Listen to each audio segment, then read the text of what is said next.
Essa derrota do João Fonseca pro Inácio Buzzi, Rio Open 2016, 2026, segunda rodada, ela, nossa, foi assim, das derrotas que eu mais fiquei me sentindo mal, assim, de derrotas do João Fonseca, né? Porque mostrou alguns problemas que estão ficando recorrentes e, enfim, a atmosfera de para quem estava lá assistindo ao jogo ficou muito claro, né? Essa questão do quão preocupante foi, né?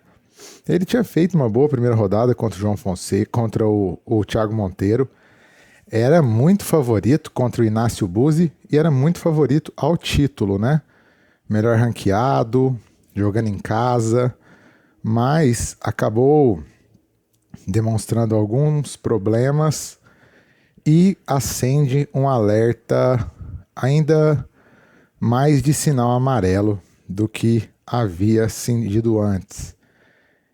Uma derrota uma vitória e 3 derrotas na temporada. Vamos falar um pouco da dinâmica do jogo.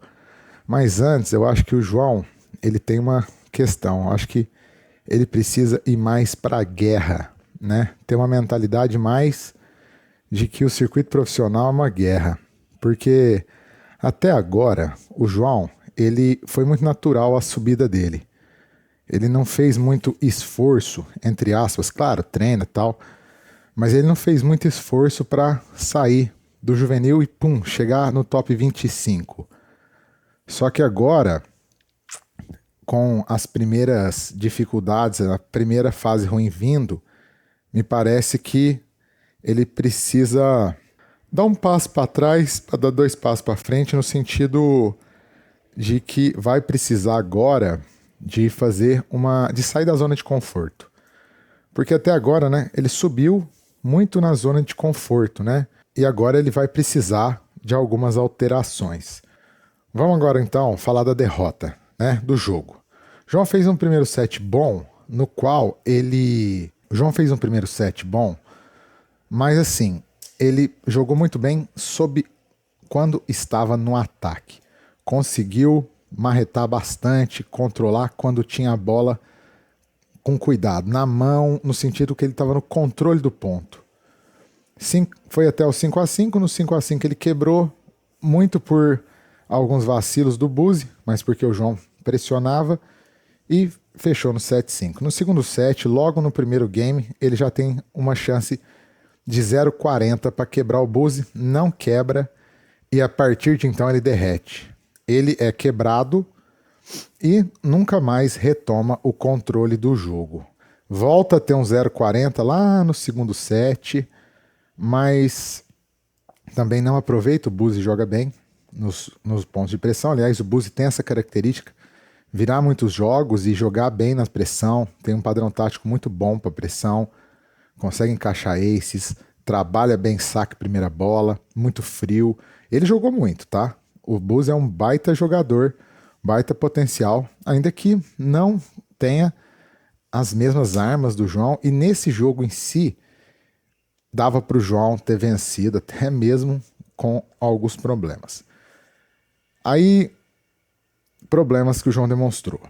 Primeiro, ele deu uma derretida que você pode ter 2 explicações. Ou ela é física, no sentido de não ter, de queda de energia mesmo, algum problema que seja de ordem de condicionamento físico, de ordem fisiológica, de ordem nutricional, alguma coisa precisa ser diagnosticada e trabalhada aí, se possível.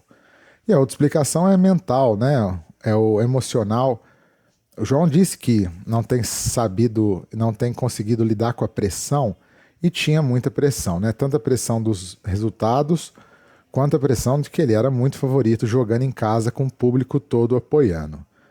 E aí o João, ele disse que há um tempo atrás, que não era muito afeito a fazer trabalho com psicólogo, mas eu acho que agora está na hora de incorporar uma psicóloga ou um psicólogo esportivo na equipe. Aí outros pontos que também me preocupam porque tem se tornado crônico. Movimentação não tá legal, não tá conseguindo se deslocar lateralmente, está demorando para chegar na rede. Era um pouco gritante a diferença de quando o Buzzi fazia a transição para a rede, né? Do fundo para a rede, e o João, né? O tanto que o Buzzi chegava mais ligeiro. E essa deficiência na movimentação lateral também, não conseguia chegar equilibrado em todas as bolas, principalmente assim, com o passar do jogo. Além dele estar um pouco, precisando ganhar um pouco de velocidade, também me parece que faltou intensidade para ficar mexendo muito as pernas. E por fim, taticamente, eu acho que não foi bem também. E está muito dependente de ataque e de saque e direita. O backhand, que era o golpe de confiança dele em determinado momento, não está conseguindo ser efetivo e está sendo muito explorado pelos adversários, principalmente quando eles colocam o João para bater à esquerda na corrida. Sobre essa questão do derretimento, eu vou dar alguns dados da partida para vocês verem o quanto que isso foi evidente, né? O quanto foi... E para mim, algumas coisas corroboram com ser uma queda física, porque envolve, por exemplo, queda na velocidade de saque, né? Saca só. Primeiro set. O João aplica 20 winners. Média de velocidade de saque. Primeiro saque, 199. Segundo saque, 166. Segundo set, ele diminui para 6 winners e a velocidade de saque do primeiro 190 e do segundo 159, menos 10 e menos 7. Aí no terceiro set a queda continua. No winners ele faz mais, ele faz 10, mais o saque, ó, 187 o primeiro, menos 13, portanto, 153 o segundo, também menos 13 em relação ao primeiro. Enquanto o Buzzi, ele mantém praticamente a mesma, aliás, ele sobe, primeiro set, 187 e 150 e um saque que dava para atacar, hein? Segundo set, ó, 187, 156. Terceiro set, 189 e 158, né? Só para complementar essa questão do derretimento do João, o Inácio Buzzi, depois do jogo, ele deu a entrevista pós-quadra, né? A Teliana Pereira perguntou para ele o que ele mudou taticamente para reverter o resultado. O Inácio Buzzi disse: não mudei nada, continuei fazendo meu plano de jogo padrão, que era de deslocar o João, alongar as trocas, variar, curtinha, explorar a esquerda do João. Ou seja, isso mostra muito que foi o João quem ditou o que ia acontecer na partida, no sentido que foi a queda, foi a intensidade dele que fez com que o jogo fosse para um lado ou para o outro. Acho que esses são os pontos. Tudo ele descamba para o fato de que a sensação ruim também ela veio porque eu vi um outro jogo do João, um outro torneio do João no Rio Open, que foi o 2024, no qual ele amassou o Arthur Fils, sendo muito intenso, muito ousado, devolvendo dentro da quadra, né? Tendo um backhand e um forehand muito sólidos, se mexendo bem. Depois ele vai e vence o Garim com muita contundência, perde para o Navone, mas também macetando a bola e tem uma queda física. Então, assim, e o João, ele, exceto alguns momentos, ele não tem demonstrado evolução, né? Tudo bem, ele vem de uma queda física, ele vem de um problema físico, né? Mas eu acho que é recorrente, eu acho que já é há algum tempo que ele não demonstra uma grande evolução, acho que até que ele tem caído o nível dele. Isso me preocupa porque é um momento muito delicado, né? É um momento em que ele estava em ascensão, 19 anos. Então é um alerta. Não é fim do mundo, não é caça às bruxas. Eu acho que temos que evitar esse hate pesado em cima dele. É normal, as pessoas, acho que não temos nem que ligar para isso, na verdade. Mas as críticas precisam ser feitas, as questões precisam ser apontadas. Eu acho que a equipe dele precisa estar ciente disso e escutar algumas opiniões, né, que são mais embasadas e assertivas, né? Que eu acho que de fato o João, ele precisa, é um momento para repensar, é um momento que ele precisa voltar a progredir. Agora um outro problema para mim, vai voltar a jogar só em Indian Wells, e ele só fez 4 jogos esse ano. Então acho que ele dava para ele ter inscrito em Santiago, dava para ter inscrito em Acapulco, né? Já uma inscrição de precaução, porque precisa de ritmo, precisa de dentro da quadra, essa evolução precisa dentro da quadra. Acho também que ele precisa repensar a questão de ficar tanto tempo no Rio, treinando no Rio, porque aqui ele não tem desafios. Acho que essa questão dele ser mortal no ataque, mas não ser tão bom na transição da defesa para o ataque, como ele era no Júnior, como ele era no começo da carreira. No começo da carreira o João fazia isso muito bem, mas conforme o nível foi subindo, ele não subiu esse nível. Ele continuou subindo até o nível do ataque, do saque, do forehand, etc., mas não subiu o nível da transição, da mobilidade, porque eu acho que é uma questão de que ele precisa no dia a dia ter mais desafios, não só porque eu acho que ele jogando com tenistas fora dos tenistas que ele encara, que vão pôr ele sob pressão, ele acaba não desenvolvendo isso, né? Portanto, acho que além de ficar mais tempo fora treinando, acho que é preciso jogar mais torneios. Bom é que agora ele se inscreveu também no Challenger de Phoenix, porque ele defende muito ponto, então ele vai jogar Indian Wells. Se ele não for para a segunda semana, ele joga Phoenix, depois ele joga Miami.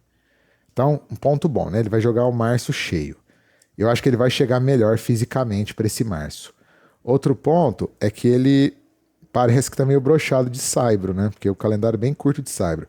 E essas mudanças que eu apontei, elas são muito boas de serem feitas no saibro, né? Mas é isso. João precisa ir para a guerra. Eu tô muito convencido disso porque eu vi o treino e a rotina dele comparada com a dos argentinos, e os argentinos me impactaram muito. Eles têm uma mentalidade mais operária, mas assim, a intensidade que eles treinam, a qualidade do treino deles, a intensidade, a gana é muito grande, é muito, eles são muito esfomeados e muito intensos.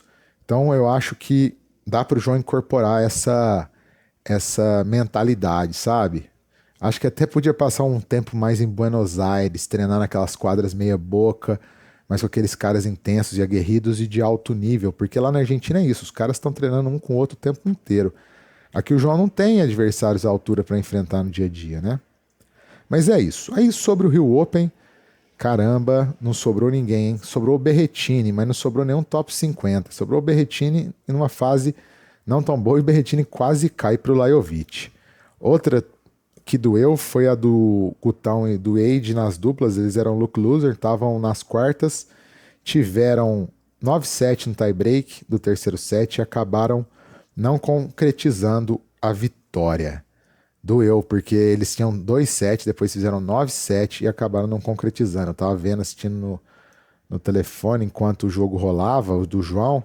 Rapaz, doeu. Mas tá bom. Pro Gutão, o torneio, quem mais aproveitou foram Gutão e Igor Marcondes. O Gutão, porque demonstrou capacidade de já treinar e enfrentar tenistas de altíssimo nível, né, profissionais, porque tudo bem, para um ATP 500 esse aqui não tá forte não, mas para um juvenil, um Challenger já é muito forte. Então acho que o Gutão agora tem tudo para ir bem nos Challengers que ele vai jogar. Outro ponto, Igor Marcondes. Podia ter ganhado do Bus, inclusive. Ficou mais próximo de ganhar do Bus do que o João Fonseca ficou. E o Igor tem uma história muito interessante, porque eu acho muito legal essa questão da busca pela redenção, da coragem de ter errado, mas agora tá buscando, né, dar a volta por cima e se provar. O Igor, ele passou por um doping, depois ele foi reincidente, porque ele não foi ser testado em 3 testes diferentes, isso da punição, 2 punições da banimento. Mas ele conseguiu reverter, 3 anos depois, voltou a jogar, já está em 300 do mundo, com uma maturidade muito grande, com uma gana, com uma fome gigantesca. Ele ganhou mais de 100 jogos nos últimos 11 meses, que é o tempo que ele voltou. E é isso, ó. Errou? Não vamos julgar, mas vamos partir do pressuposto que ele errou. Pagou, tá livre, certo? E agora, ele ter tido a coragem de voltar para se provar, para dar a volta por cima, para mim, é uma história muito legal. O Igor ele estaria a 25 pontos se ele tivesse ganhado do Buzi de classificar para o qualificatório do Roland Garros, que é o sonho dele, mas ele vai ter mais 6 semanas e ele vai jogar praticamente todas elas para classificar. E o último torneio vai ser lá no Challenger de Campinas. Eu provavelmente vou estar lá. Eu até falei com ele, ó, nos encontramos lá. Espero que você esteja classificado. Vou acompanhar a história dele, a rotina dele, vou fazer alguns vídeos. Espero muito aí que ele seja um exemplo de que é possível, né, dar a volta por cima, é possível vencer aos 28 anos, né? Corajoso, viu? Corajoso demais, né? Corajoso, né? De enfrentar julgamento e ao mesmo tempo ter a cara e a coragem de se colocar e buscar dar a volta por cima. Isso aí é sempre muito válido. Então, torcendo aí pelo Igor Marcondes. Um abraço para você, Igor. É isso aí, pessoal. Valeu. Se inscreva no canal, ative o sininho das notificações, curtam o vídeo, hypem o vídeo e deem a opinião de vocês com respeito. Vamos procurar pegar menos pesado aí com o João, no sentido da maneira como fala. Acho que vamos debater o jogo dele, os problemas, as potencialidades e, lógico, apoiá-lo, porque é sempre importante fazer a crítica, sim, do que está acontecendo, a análise, mas é importante apoiar também, afinal a gente torce para ele e ele é um tenista que merece a torcida. Valeu, galera, um abraço a todos e vamos que vamos.